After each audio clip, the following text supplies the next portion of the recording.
Okay, we'll take two. We'll take two on this bloody X drama here. Oh my gosh. Of course, the big one. Drama, Yeah. drama. That's an What the? understatement, man. Oh man, I was in it. I clicked start and it started like going real slow. I'm like, okay, well, hopefully this all cooperates. People were joining in. And then it just like went frozen and showed people leaving. I'm like, what? Can you hear me? Oh my What a gosh. bummer. Yeah, Oh it man. happens to the best of us. But I see I hope I Andrew hope it's not is just in me here. because I think some people it's like if your mobile device doesn't play nice for a certain space, it just doesn't want to work. You're not on an iPhone, are you? No, man, I'm on Android. That's why. Maybe. I'm not even joking. Like spaces are optimized for iPhones. They built it for the iPhone and then they ported it over. Wow. Yep. That's a shame. I know. I know. I agree with you. That's why the browser version of it is so janky, is because initially they built it out for iPhone users and they had to like Uh, reconstruct it to make it work on Android and web, because if they went Android first, porting it over to PC would be easy. right. It makes a lot of sense now. This is like, it all makes sense. Why can't they just do things in a nicer way? You got to do what I do. I got an iPhone burner and an Android burner that I use. So I switch between them. I should have kept my old iPhone, the old one I had, like that someone had given me when I moved. And Yeah, I was like, man, this thing will never die. And it was the one where, the OS updates were optional, so you weren't getting the planned obsolescence in the mix where every update slows down your phone. I know. Yeah, I have an iPhone 8 as one of my burners, to be honest with you. So I Yeah, totally get that. that's it. Hey, we got Andrew here. Cool. I think we Andrew, have can Andrew up you here. Can you hear check your us? mic for us, buddy? Yeah, yeah. Can you guys hear me okay? Yeah, Yes, loud and yes. clear. All right, great. Yeah, sometimes my computer switches mics on me, but hopefully this is clear for everybody. Oh yeah. You see, he Uh, Andrew knows it's a little messy for spaces sometimes, especially on PC. That was yeah. silky smooth, that mic. I'm telling you, that's you're right in the studio, my friend. Awesome. Cool. Well, we can get started. While you guys maybe, if you want to open up the space for us, action, if you have any special stuff stored or a little intro, I'll try and share this space, the new link out a little bit so no one misses out while you're filling everybody in. You got it. Yeah. I mean, this is you putting me on the spot like I like to do with you every week, basically. So I appreciate everybody hopping on here. We're going to talk about mask and what's going on with HNS. We're going to have a chance to actually learn what this is all about. It's actually a really, really cool tech, and they've been announcing more and more partnerships, which is really exciting. That Mask just happens to be one of them. If you have not checked out Mask Browser, please do yourself a favor here and go to the Mask browser website. That's just maskbrowser.com. You're going to see what the Mask browser is all about, being able to browse the web in a more free way. To be honest with you, that's all it is. The way that the internet was meant to be, without borders. And we're excited to be in testnet right now and ramping up every single day, thanks to our users getting ready for a mainnet launch. And that mainnet launch is only going to be possible through partnerships, through people getting to use our platform and figuring out what the bugs are, what works, what doesn't work, and how we can make it better. So I appreciate every single one of you guys jumping in here and essentially being the users that are going to tell us what works, what doesn't work, and how we can make it better. Because ultimately, this is a community project built by the community for the community. And we're just here to, I'm just here along for the ride. But with that being said, I think we got a lot of cool stuff we can cover. And we should probably start with Corey. Who the heck are you? I'm wondering if he's back yet. There he is. There you I'm are. here. I was racing around the Web3 universe, like throwing this link everywhere.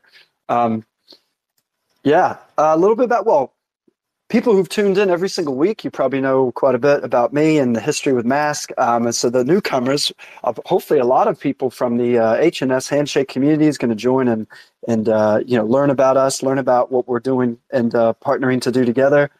So a little bit about me, I've been in the space about 7 years.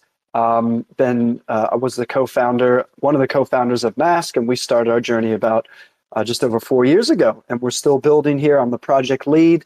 I have strong background in leading teams and a little bit experience in engineering and a little bit experience in like the TradeFi world, and kind of blending all that to really, achieve what I really believe in, which is just the future of the decentralized web, where there's no borders. It's built for the people. It's supported by the people, by the users, and we can really provide that freedom across the world.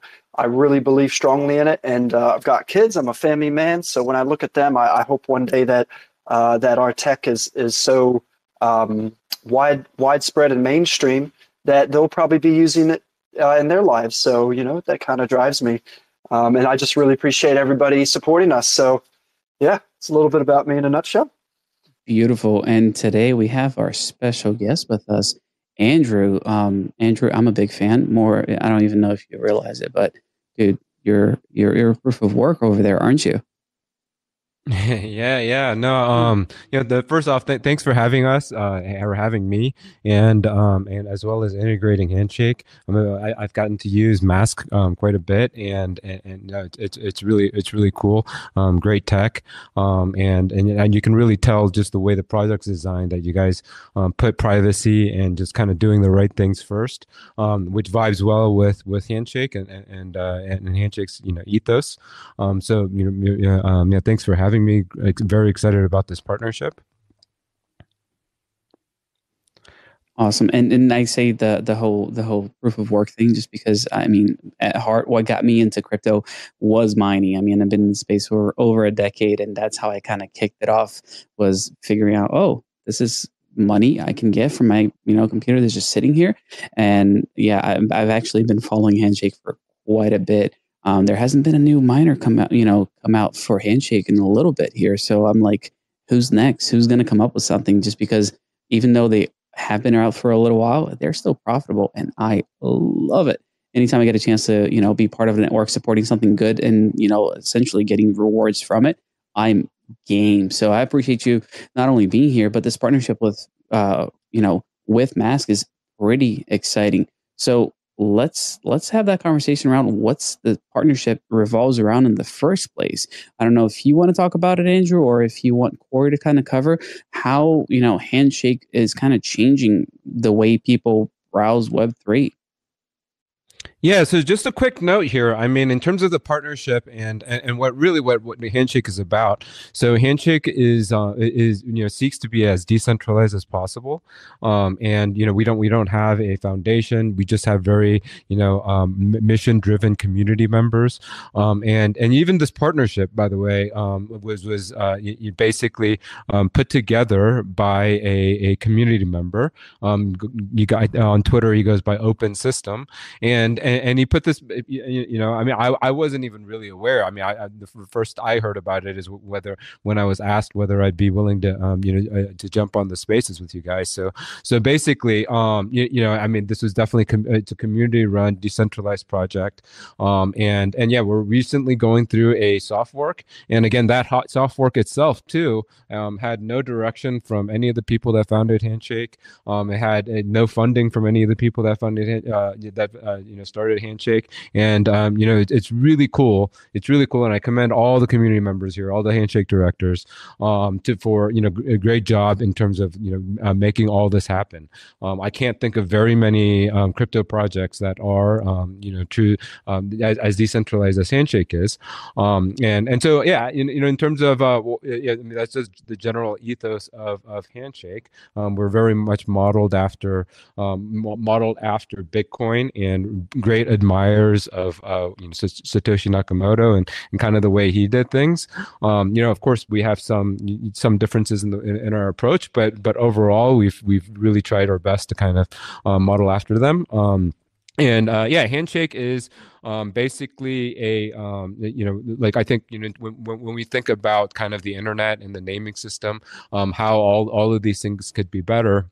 It's an alternative to both certificate authorities and kind of the and monopoly that ICANN has over all domain names.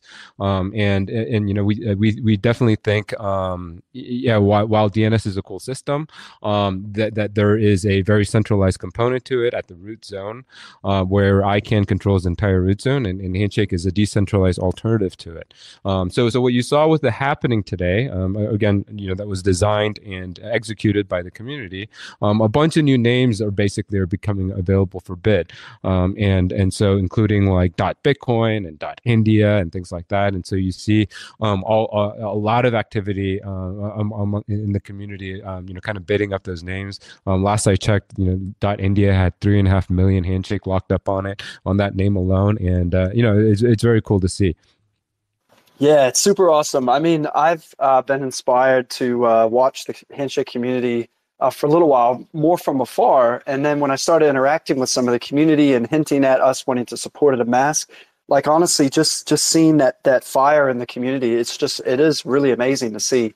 And that sort of like decentralization passion that people have just to contribute and stuff. I mean, like you said, like big shout out to Open Systems. You know, they emailed me and just asked to talk about doing some kind of partnerships, which we'd always intended. Like I always had it on my like, here's the future of Mask and Web3 sort of thing, where the gateway has all these interconnecting pieces.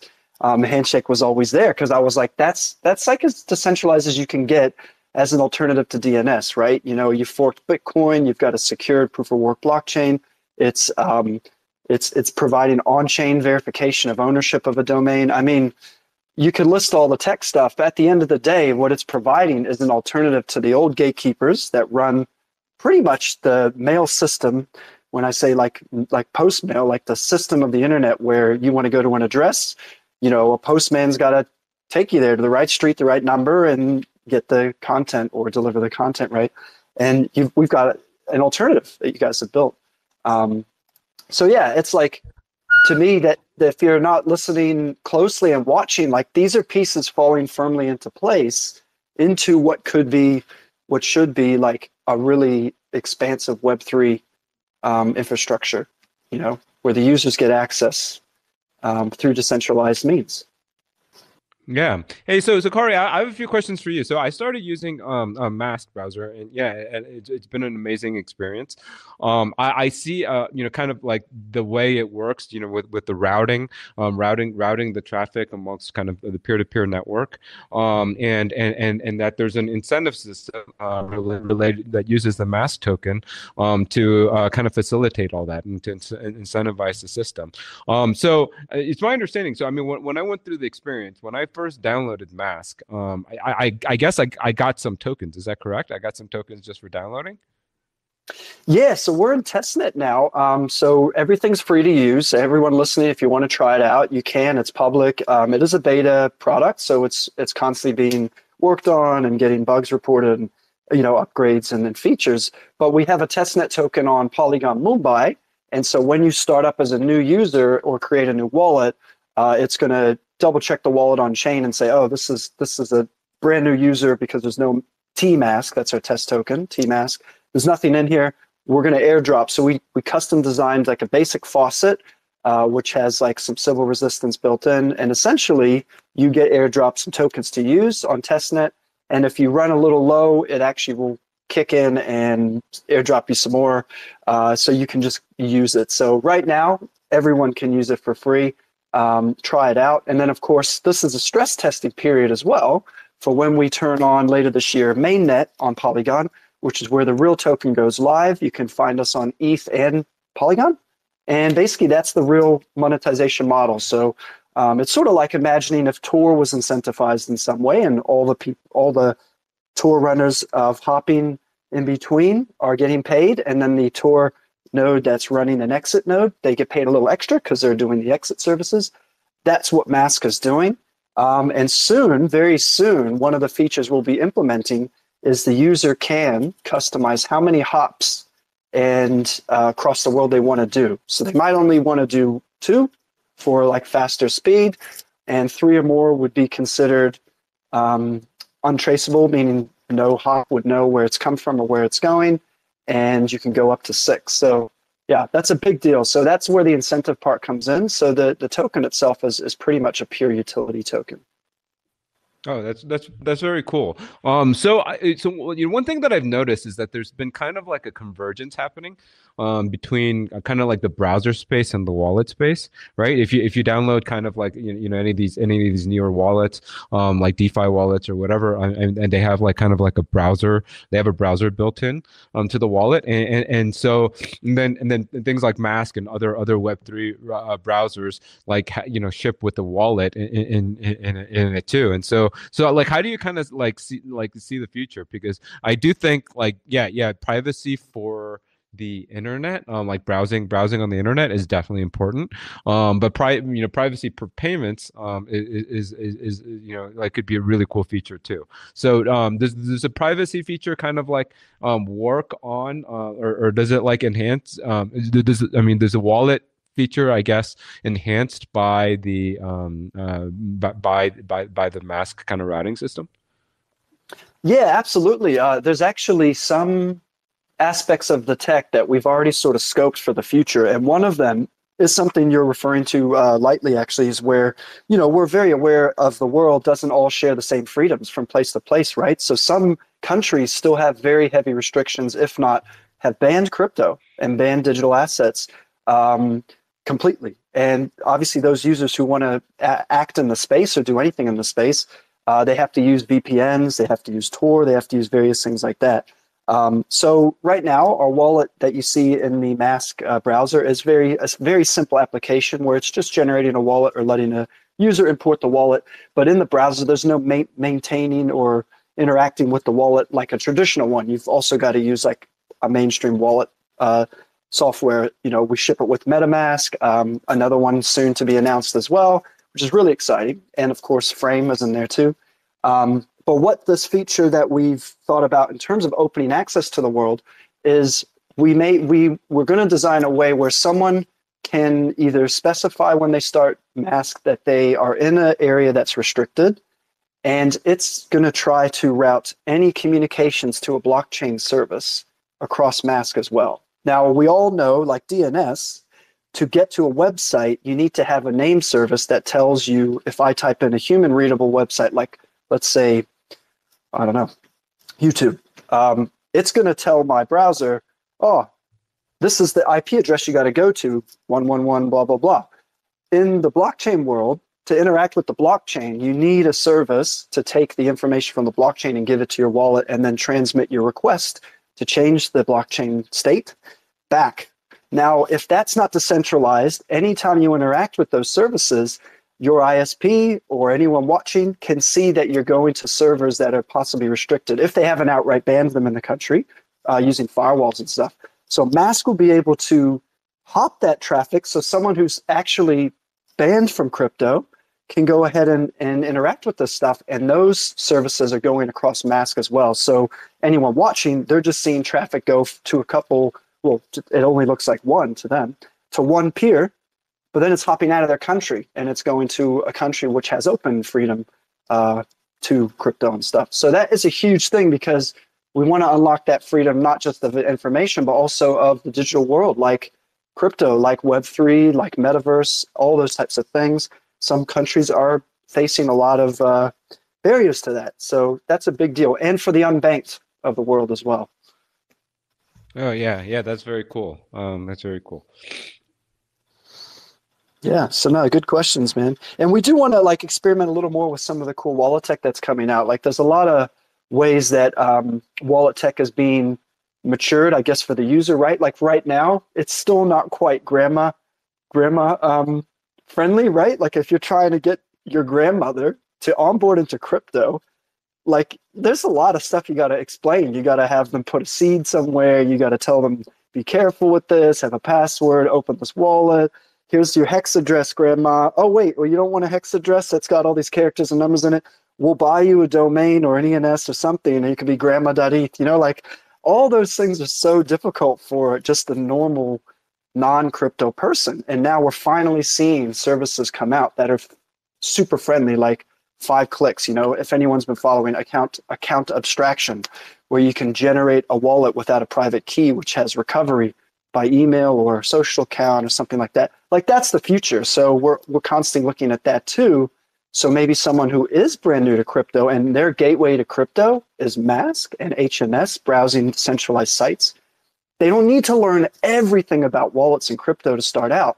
They might have like a 10 to 15-second entry into that world with a wallet made for them, with a backup set up, and it's like, you know, friendly. And that's got to be the future, or else we're not going to onboard the next billion users to Web3 at all.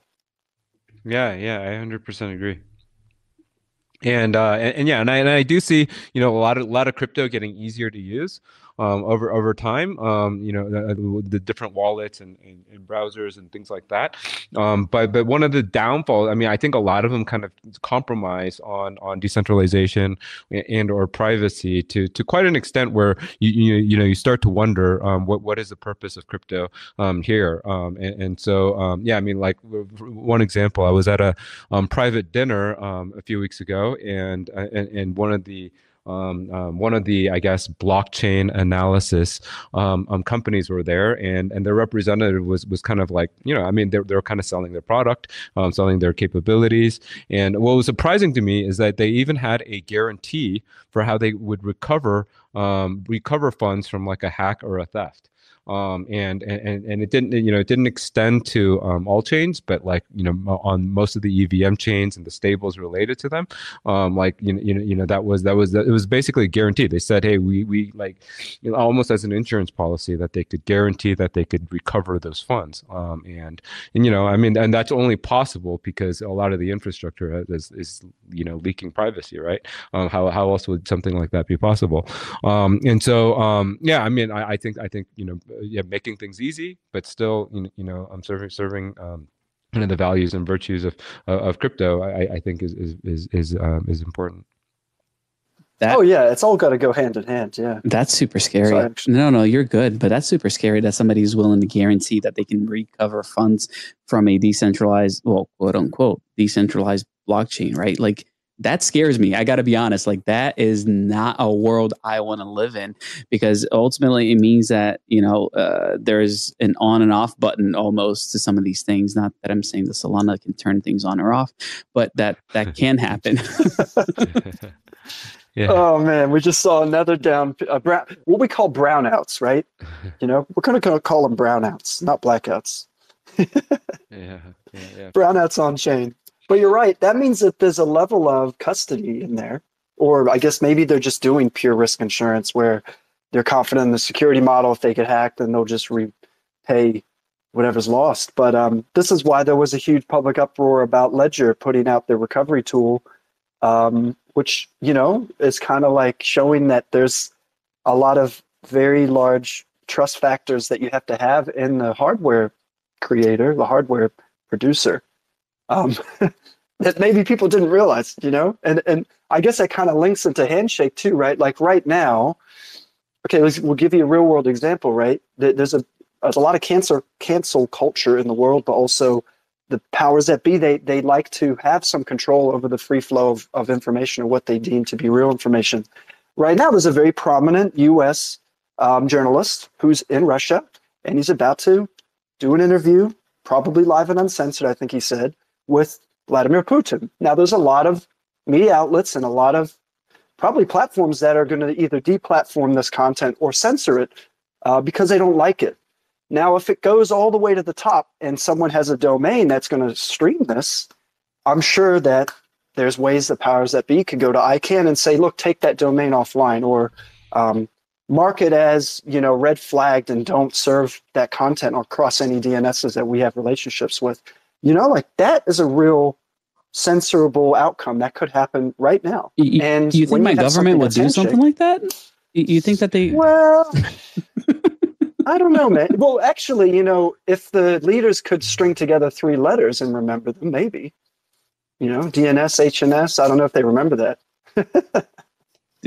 But you know what I'm saying? This is a real world thing, and it could happen. This is the stuff people don't think about. It's not could happen, Corey. I think that's the biggest problem of all. It is happening, and it's not always at the ICANN level, right? But it comes down to companies right at this moment, right? Elon said that this platform is going to be free and clear.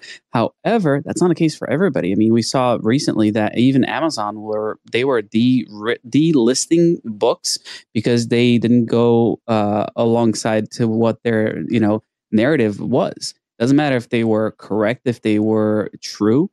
They just didn't want it out there, so it got pulled. Like, that's a scary thing, and it's a hop and a skip between Amazon saying we'll go ahead and hide these books to Amazon going, you know what, we're going to go ahead and hide these servers. It's the same thing that we're working with here, and having the ability of having something truly decentralized. Because to a certain extent, I don't care who you are. It's like, oh yeah, we're not decentralized. We're not on AWS. We're on Akash. Fantastic.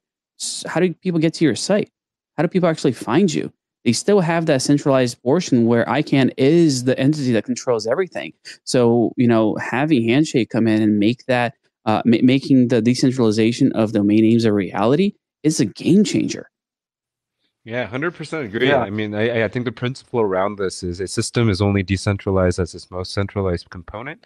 If it has centralized choke points, this is where governments and the powers that be will attempt to censor or cancel you. And so yeah, DNS is ultimately a very centralized component. I mean, where the root zone is, and ICANN is literally a spinoff of the U.S. government, and so and it is somewhat odd that like in a global, like where the internet's used all over the world, that a spinoff of the U.S. government kind of controls all of that. So that in and of itself is I think a good reason for foreign for the international community to want to switch to something else. Yeah, I think it's just important, first of all, because there's a lot of trailblazing still going on, and obviously there's a big rise to naming. I guess you could call like naming systems or on-chain names. You can see a big rise of a bunch of players that are sprouting up recently. Maybe it's a good idea for you as well, just to highlight like what Handshake is doing or how it stands as differently. I mean, I know a lot of the aspects, but for anyone listening, what's different to you guys? If someone was to compare, hey, what's the difference between ENS or these other ones that you buy an on-chain ID sort of thing? Yeah. So what's unique about Handshake is it's a single purpose blockchain specifically built around naming. So it has like DNS built in, and it also targets kind of the root zone. And I think other projects, ENS is cool, but one of the things that they run into is its primary use case is for payment addresses, right? And just the notion that you would use human readable names for payment addresses is a little odd to me. Like, if you really think about what the purpose of crypto is and things like that, I mean, it's basically the opposite of preserving privacy, right? And you can kind of see even from like the ENS founders and things like that, whenever they sell off their ENS tokens and things like that, they don't use their ENS name or their .eth name. So I mean, it's kind of like, I'm not entirely sure. I mean, I get like, instead of copying and pasting like a large string to pay somebody, is could be a little bit odd, but I think just using one address that doesn't cycle is also is a little odd as well. But yeah, anyway, Handshake, the kind of, I mean, it's a general purpose naming system, and you can use it for payment addresses, you can use it for websites, you can host content. Due to technical problems, the X space had to be restarted at this point. Man, I have no idea why everything is not friendly today with X. We do the spaces every week and we never have this issue. Thank you for bearing with us, everybody. We've got the second half of the spaces. I'm just inviting Andrew back up. Sorry about this, guys. Not sure if it was from my, well, I don't know. I honestly am standing here with like a wired headset on with nothing touching the screen, and it just turned off. It ended. It was probably because Andrew was about to drop some really like high level alpha and explanations. All right, let's get you guys up here. Add as a speaker. All right, I've sent you a co-host link as well, Andrew. Sorry that cut off on you, buddy. He was on a roll too. He was like mid-sentence when it went down. Oh man, I'm like glancing at the screen and literally it just goes like play recording. It just showed that screen. I'm like, oh my God, no. A time limit that's set on these things, or No, you can't set time limits on it. That's the craziest part. It's just happening. So bizarre.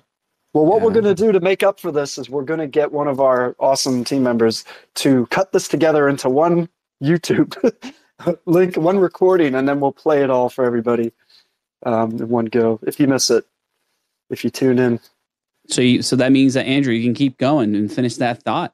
Yeah, we'll just edit it, bro. I kind of forget where I was. Oh, sorry about this, guys. But yeah, I think you were talking about how it's a general purpose blockchain that's built for DNS. Oh yeah. So yeah, but how it's different? It's the root zone. And it's a general purpose it has DNS kind of built in, and you can use it for all kinds of different names, including payment addresses. Whereas a lot of the Web3 kind of use case seems to be around, payment addresses and kind of I guess sharing your financial data, which is a little odd. It's like kind of like putting your bank statement on chain or something like that.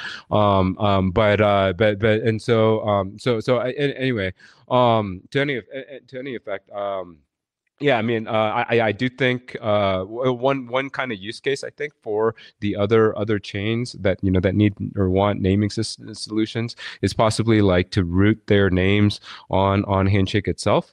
Like I guess like one idea, one thing that's kind of come up is that, like for example with ENS and .eth, nothing's preventing another company or another individual or another actor from spinning up a new contract and selling .eth names too, right? Or any of the other kind of Web3 names. So I mean, yeah, with ENS, they have .eth on Handshake, and so perhaps one thing where they can kind of avoid collisions on other blockchains is to kind of use Handshake as the root for the names. But yeah, I mean, as a community, I think it's important to kind of to see what everybody else is doing, play friendly, play nice, and see if there's ways to work together around all these naming solutions. Awesome. And I'm real glad that no one is squatting on the .eth domain on Handshake, just so that partnership and intercompatibility could be possible. There's a lot of squatters out there, Yeah. Well, so .eth was reserved for them, because Nice. and they claimed it on chain when Handshake launched. But yeah, I mean, in terms of like the newer names for different crypto communities, yeah, a lot of them actually just came up for auction, and hopefully we can get those names to the right hands. Yeah, I like the auction style too. I know you guys, the Handshake founders and the original protocol, like put a lot of thought into how those auctions will run to avoid, unfair outcomes and stuff like that. And that's why the happening is such a big deal, right? Wasn't it like 70,000 domains that are highly desired and brands that are coming live now? Yeah. So basically, when we started, we wanted to kind of avoid this, squatting kind of issue with trademark names or names that people kind of think of, kind of other things, and so we reserved the top 100,000 Alexa names. So basically, the top 100,000 websites in the world, in addition to like ICANN TLDs and things like that, and so for example, like .com, .io, these types of TLDs are reserved for the people that kind of control .io and .com today, which is like .verisign or what have you.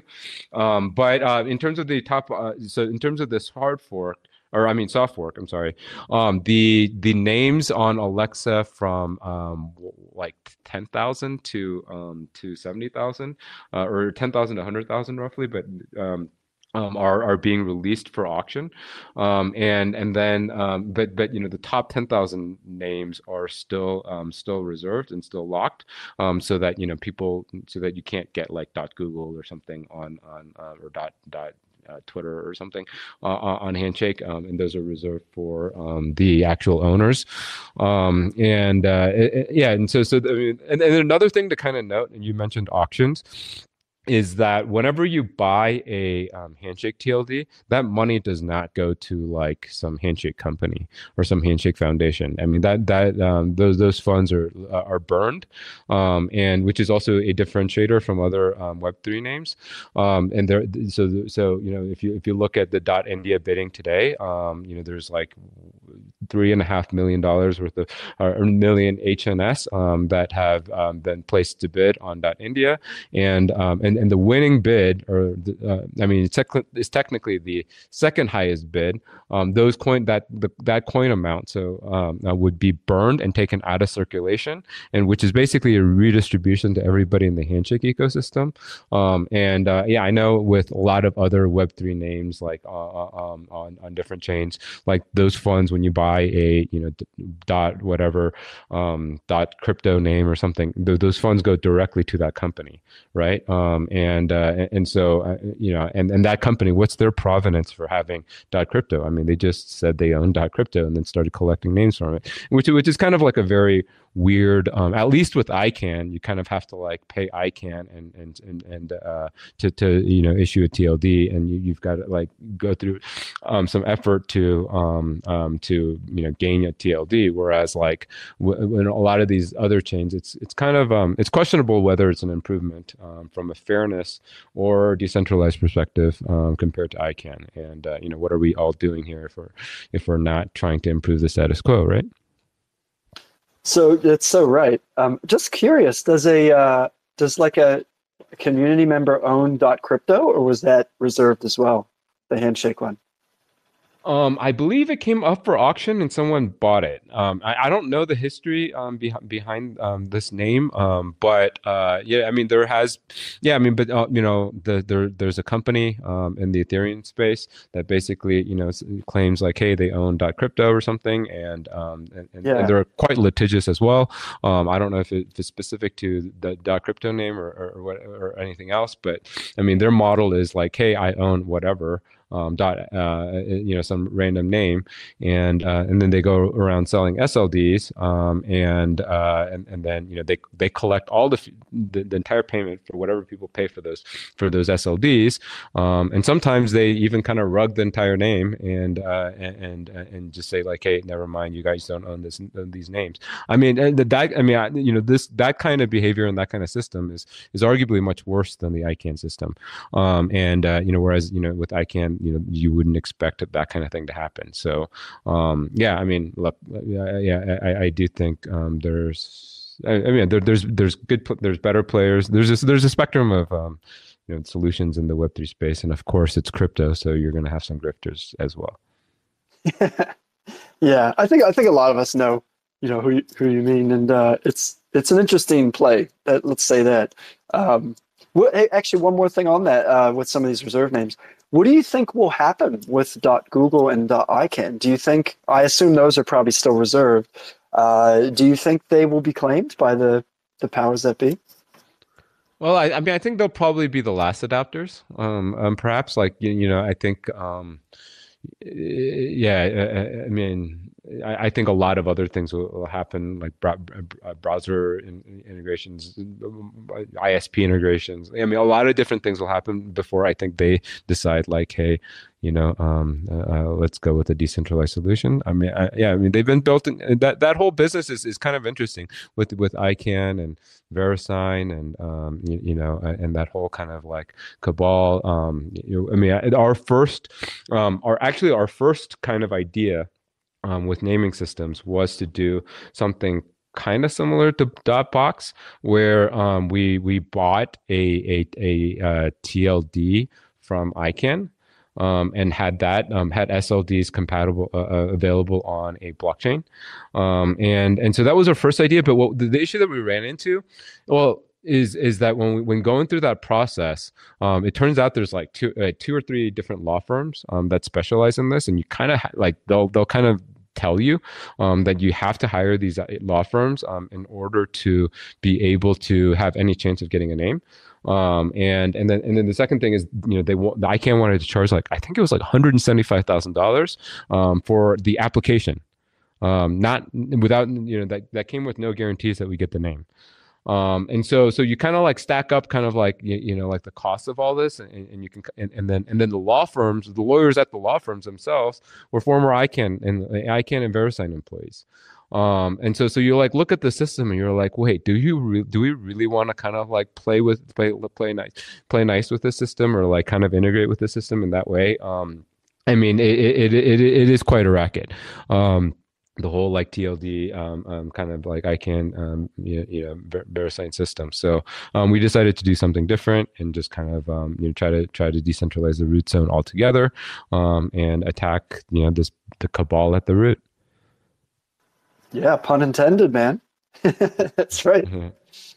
And I think I share I know we share deep down a lot of the ethos at Mask, right? We're trying to disrupt the browser space, build something that hasn't been done before, not build it for profit, not build it to monetize people's data and user, personal information and marketing through ads and all of that, which has been modeled in many other, browsers in the space. And look, I mean, there's pros and cons of all that.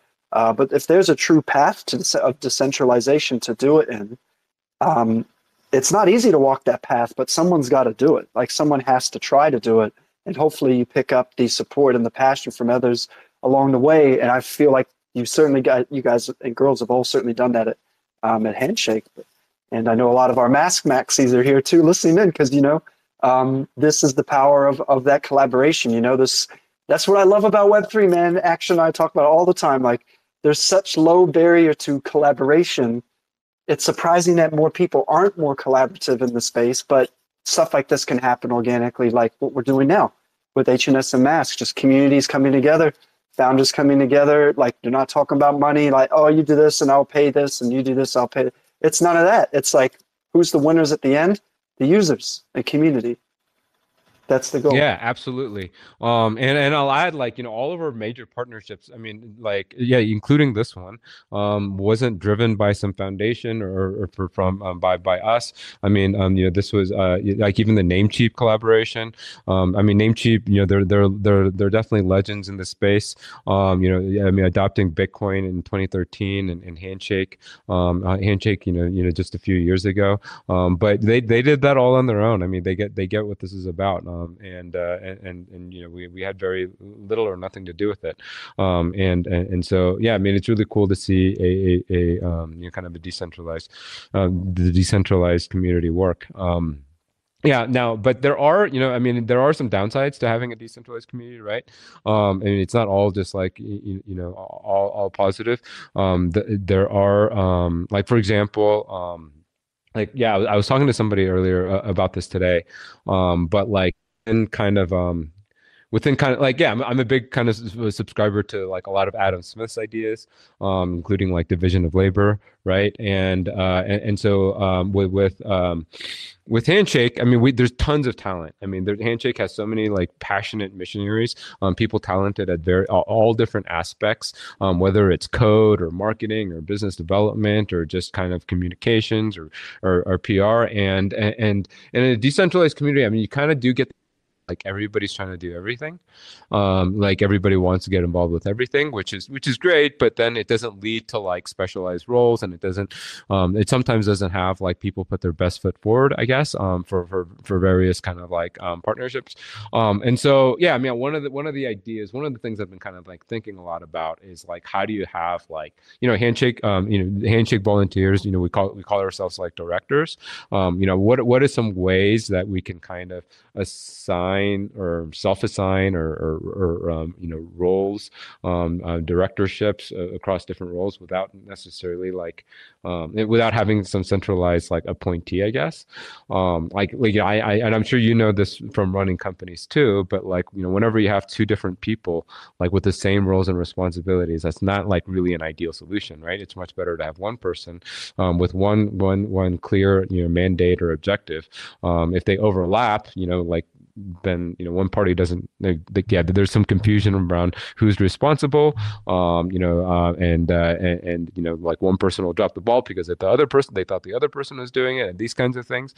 And so yeah, I do think Handshake has those kinds of challenges. I mean, and I'm sure just watching Bitcoin in the early days, it had kind of friction along those lines too.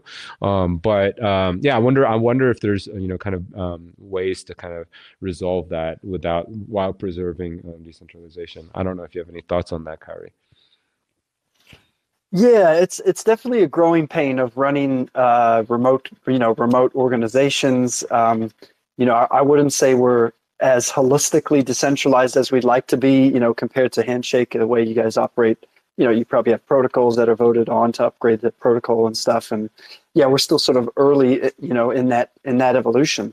But yeah, like you look over at how, like, for good and bad, how crazy DAOs can get. And you see how there's a rise and fall of these various DAOs and the aspects they have to grow and delegate and all of that. I mean, it is a real growing area that is challenging in the space to manage talent and do it in an appropriate way that, doesn't have the power in the few. So yeah, I mean, we've thought and tried lots of things over the years. I can't say I've got any, real good solutions to what you've talked about in terms of other than just trying to vote somehow, and doing it through voting. But yeah, then you got to sort of decide like what roles are most important, and you don't want anyone to like be turned off to contribute. So it's kind of like that whole balancing act, right, of managing large organization. But I have seen definitely seen some cool things coming out in the way that people are trying to foster sort of DAO-like groups, and incentivizing them, aligning incentives. That's probably the key, right, is aligning incentives. But at the same time, that alignment is in the strategic direction you want, not just loads of people doing one thing really. That's great, but it's not like the best strategic move. Yeah, it's definitely a challenge. For sure. Yeah. Have you had any thoughts on like what Handshake can do to support SLDs? Like, I know we've kind of chatted a little bit when we had our call, what that might look like in the future. Yeah, so I mean, there is a project that I recently found out about. I mean, HNS.id is pretty cool. They have on-chain SLDs on Optimism. And there was also a project called Forever Domains, which kind of had on-chain SLDs. Yeah, I mean, so I think there's a lot of different approaches to using SLDs on Handshake. There's been the kind of EVM type way, and Forever Domains has and HNS.id has like kind of like two different approaches. Like HNS, I think Forever Domains, like you stake your. Although on HNS.id, I think you stake your TLD on Namebase, and then on Forever Domains, you kind of like burn your TLD so that like or something like that. I'll have to look into it deeper, but yeah, in terms of like on-chain SLDs, there are definitely a few solutions on Handshake, and yeah, and off-chain, having like kind of like a name server. I believe that's what like Namecheap does when it sells SLDs on Namecheap itself. And so yeah, I mean, there's lots of different options for having SLDs on Handshake, and I think that's pretty cool. One idea I had that relates to that, and it may be a little early. Maybe I should do a separate call with the Handshake community about this, but I do think there's some room to kind of like basically leverage like on-chain SLDs as a form of like community building, and there's definitely like, yeah, I see HeyTX here, and .c ape.c here. I mean, they've built kind of communities around their TLDs, and .x as well. I think kind of like doubling down on that idea, and to a certain extent using on-chain as SLDs and maybe like marrying it with content creators could be cool. But yeah, I mean, it's still kind of in ideation mode. Yeah, that's awesome. Kind of squeezed a little bit of alpha from you, Andrew, before the community knew. Very good job, Corey. That's usually Action's job. You see, he's usually the squeezer of the juice. I'm The alpha over juice. here trying to find some names. I got one that's just over $1,000, 25. Ooh. Yeah, Don't say it man, on air. Someone might snatch I it up just won't. to spite I you. won't. You know? I'm struggling over here. Like Well, I if don't have enough to anyone- go around. I'd like to share the power of the generosity in the Handshake community because, okay, if you're listening and you own Action as the Handshake community, maybe we can organize the handoff to our dear friend here. Or if you own .ceo, maybe Dude, one of those Action two. is up for sale. That's the one I'm talking about. It's bidding right now. Oh, 39 blocks left, 7 hours. oh man, maybe I'll jump on that for you and hook you up. It's the least I can do. Yeah, well, I mean, one thing I'll add is like Handshake does have a very generous name gifting community. And yeah, and big shout outs to Andre and HNS Broker and these guys. They've been very avid about kind of acquiring names and just gifting it to people. I think you told me a story, Kari, about one of these guys gifting you guys masks too. And so I mean, yeah, the Handshake community is really amazing. It's definitely missionaries who believe in the values and yeah, and I think overall it's an excellent partnership with Mask. And that's why people stick around, man. I'll be honest with you. Like that's how I got introduced to crypto, is with communities that essentially were there to support each other, that were giving out free tokens just because it was fun.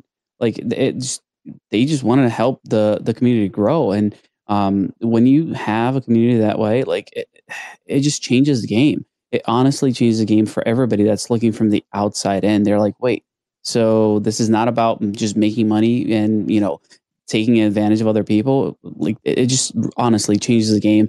And when you're talking about influencers, like you're not going to get the big name influencers that are essentially just getting paid to show the stuff.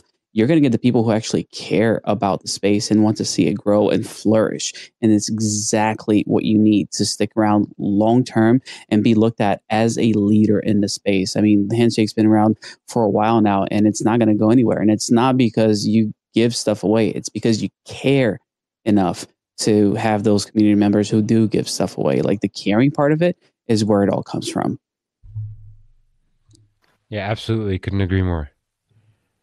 Yeah, that culture really does allow things to grow, and sometimes you don't have the massive boom that some other projects do where they are throwing around, influencer funds and all this type of stuff. You'll get like a slow, steady burn of progress. And that's what we're seeing now. It's all these things we're doing have taken some time, even the Handshake, crew getting the happening rolled out. I mean, it takes time. Sometimes it's months, sometimes it's years, but that sustainability and core culture is so much more valuable than everything else. You can't buy culture. You can't buy loyalty, to a certain degree. You can, I guess, these days, but you really can't buy true loyalty. And that comes with passionate people. So I did want to say, massive shout out to Open Systems, but also to Andre. That was how we got our domain. Like, it's funny because I was bidding on it and I wanted to bid on it. I was slowly buying some HNS, and I saw, it was listed for like 49,990, so almost 50,000 HNS, which to us wasn't. We were like, we're going to acquire it, and then this was before we made any formal announcements about Handshake. And one night I go on, this was really late at night. I'm like, okay, maybe tonight's the night I have enough. I'm going to bid. And sure enough, it was sold. And I'm like, what? And it was sold for 5,000 or something in HNS. I'm like, no, I missed it. And they even got it like, at a good deal.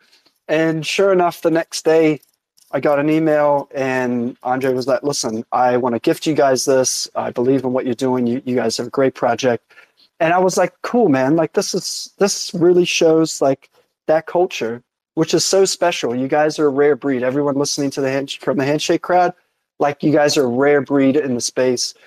Testament to leadership like Andrew and others who fostered this all these years. And man, it's really cool. And I'm just inspired to be able to build with you guys, to be fair. Yeah, it's a cool opportunity. Yeah, and yeah, all the credit goes to the Handshake community. I mean, for the most part, the Handshake founders after it launched, like basically, kind of, yeah, we created space for the community to grow, right? And there's in terms of this partnership or the soft fork, there's very little or nothing that we've done. It's mostly it's all been the community. So, all credit goes to the community here. Yeah, absolutely. And a couple other like superstars too I want to mention because I've had a really cool opportunity to get to know them, chat with them, also helping us with some of these integration goals we have. Rithvik, I saw he was listening in earlier, and Nathan Woodburn, you guys are superstars, built a lot of cool stuff already. Super excited to see what you guys are continuing to build. And obviously thanks for all the help for us, trying to get these things to work together. Yeah, super awesome. And I see a whole bunch of Handshake domains, like, for the people's X names and stuff. I might do a little giveaway. Should I do a giveaway action just for all the fans here? Yeah, if you want. And I've told you, Corey, if you ever want to give out wallets, like feel free to give out. I have a stockpile of SafePal wallets. Somebody rugged me in the space, but I had their stock, so I kept it. So feel free to always give that out. Like I'll ship it anywhere in the world for you.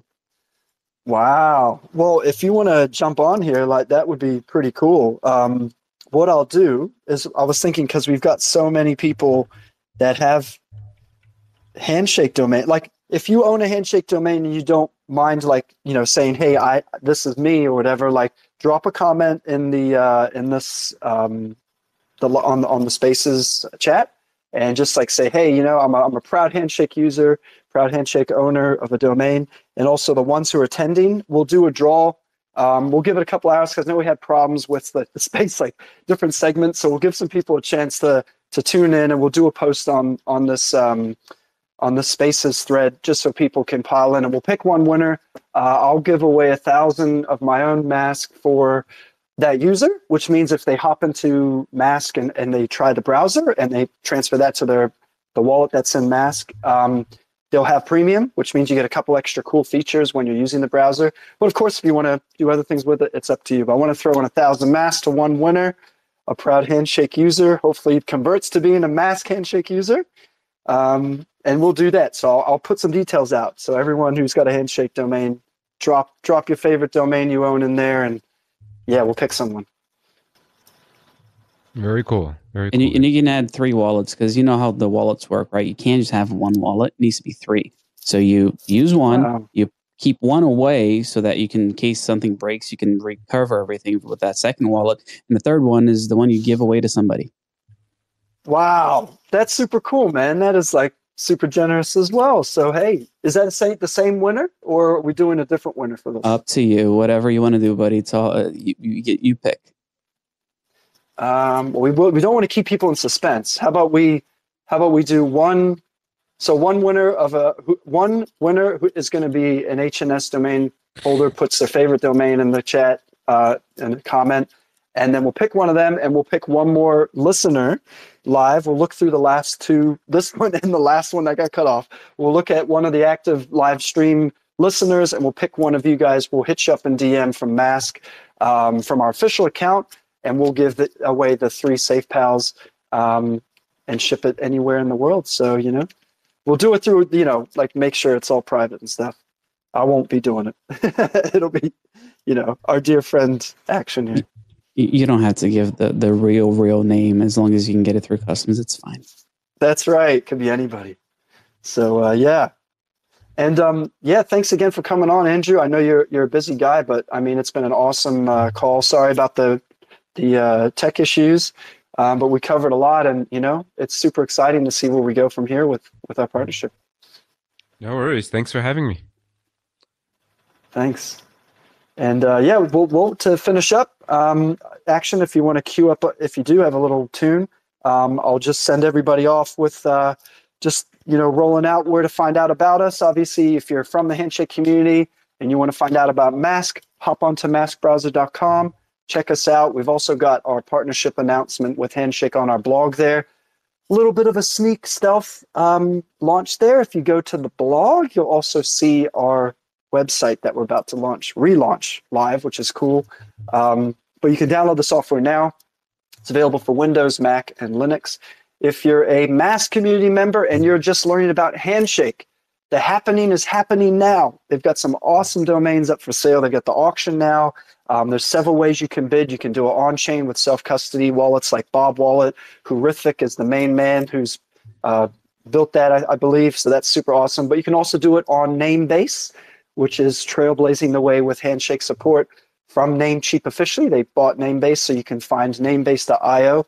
Lets you bid, lets you search domains. You can do all sorts of cool stuff. You can manage the DNS for the domain right there and find out more. And if you want to learn about the tech too, handshake.org. Love hearing from everybody in the comments, and hop into our Discord if you do want to chat more with us, discord.gg/mask. And yeah, I think that's everything. That's you guys us. are awesome. Thank you so much, Corey. Thank you, Andrew, for hopping on and hanging out. This has been phenomenal. Honestly, it's great to hear when we can, align with other projects that know how important privacy is, and are is doing something good for the space. So I appreciate you, not only the partnership but coming out and having a chat with us.